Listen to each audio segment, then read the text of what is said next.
Imagine करो एक ऐसा गेम जो इतना मुश्किल है कि डेवलपर ने उसका ट्यूटोरियल ही तुम्हें मारने के लिए बनाया है। ज़्यादातर इसका स्टोरीज में क्या होता है, मेन कैरेक्टर को एक चीट सिस्टम मिलता है, लेजेंडरी स्वॉर्ड मिलता है, वो चैप्टर 1 से ही गॉड बन जाता है। लेकिन इस दुनिया में अगर तुमने एक गलत मूव लिया तो तुम्हारे दोस्त रिस्पॉन नहीं होते, वो मर जाते हैं हमेशा के लिए। मिलो एस से ये एम्पायर डिफेंस का वर्ल्ड रैंक 1 प्लेयर था। इसने पूरी जिंदगी इस गेम को मास्टर करने में लगा दी, लेकिन जब वो गेम के अंदर उठता है उसे रियलाइज होता है कि वो हीरो नहीं है, वो है ट्रैश प्रिंस।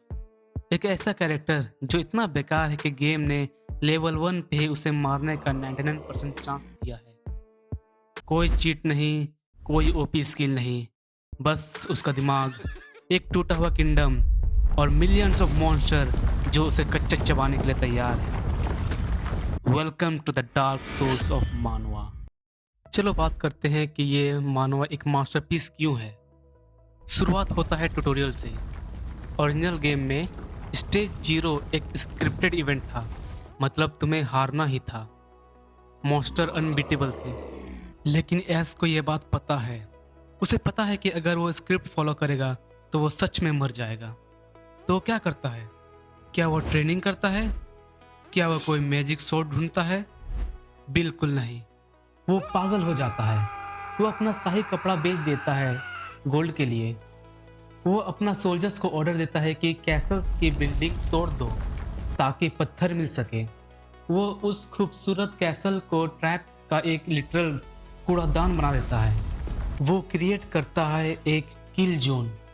वो मॉन्स्टर को एक पतले से टनल में धकेल देता है जहां वो हिल भी नहीं सकते, और फिर he rains hell on them। Game का सिस्टम ग्लिच करने लगता है क्योंकि वो एक ऐसा लेवल बीट कर रहा है जो मैथमेटिकली इम्पॉसिबल है।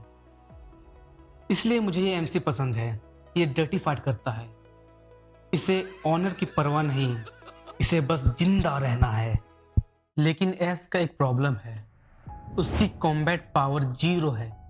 अगर एक भी गॉब्लिन दीवार फांद गया तो एस खत्म। तो उसे हीरो समन करना पड़ेगा।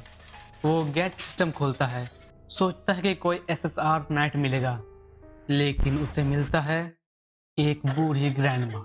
मिलो जुपिटर से एक एसआर रैंक मेज।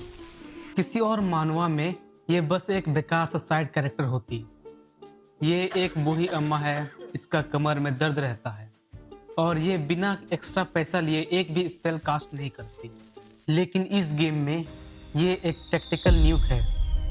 एस को समझ आ जाता है कि इसकी लाइटनिंग मैजिक ही वो एक लौती चीज है जो आर्मर्ड एनिमीज को रोक सकता है। लेकिन एक प्रॉब्लम है, जब भी ये अटैक करती है असली गोल्ड खर्च होता है। एस को अपना पूरा किंगडम बैंकरप्ट करना पड़ता है बस इसकी अटैक चालू रखने के लिए। ये फनी है लेकिन टेंशन भी बहुत देती है।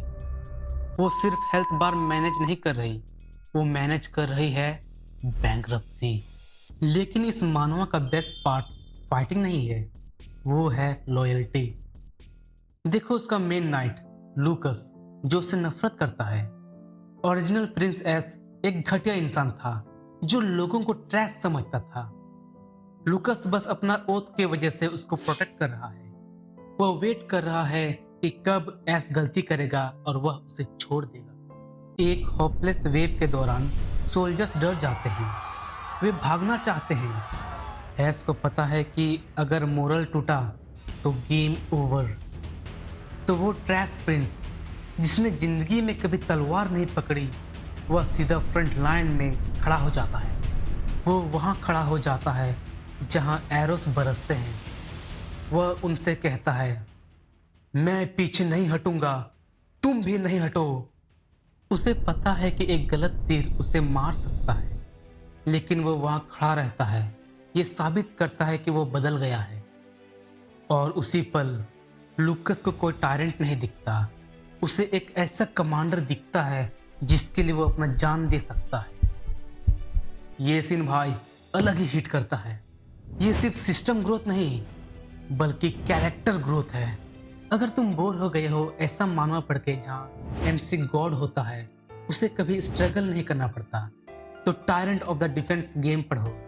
ये स्ट्रेसफुल है, फनी है और इसमें एक्चुअल स्टेक्स है। I give it the Murmu sect seal of approval. अगर तुम्हें ऐसा ही हिडन जेम चाहिए जो एल्गोरिथम तुमसे छुपा रही है तो सब्सक्राइब बटन दाबो और सेक्ट ज्वाइन करो। कमेंट में बताओ क्या तुम ऐसा डेप्थ गेम सर्वाइव कर पाओगे। मिलते हैं अगले वीडियो में।